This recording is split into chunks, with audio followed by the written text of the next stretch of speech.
proceed. Hambaliyo, mudane, madaxweyne. Waxaan ku rajaynayaa in Ilaahi ilkii kugu asturo. Waxaan u rajaynayaa shacabka Soomaaliya nabad waarta iyo barwaaqo.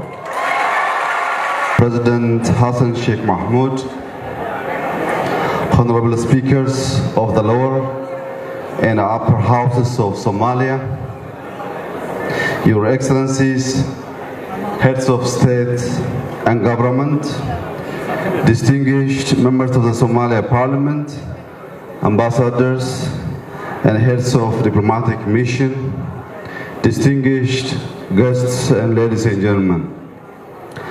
From the outset, Mr. President, let me congratulate you again on behalf of my government and that of my own on your assumption of the presidency of this resilient and entrepreneurial people of Somalia.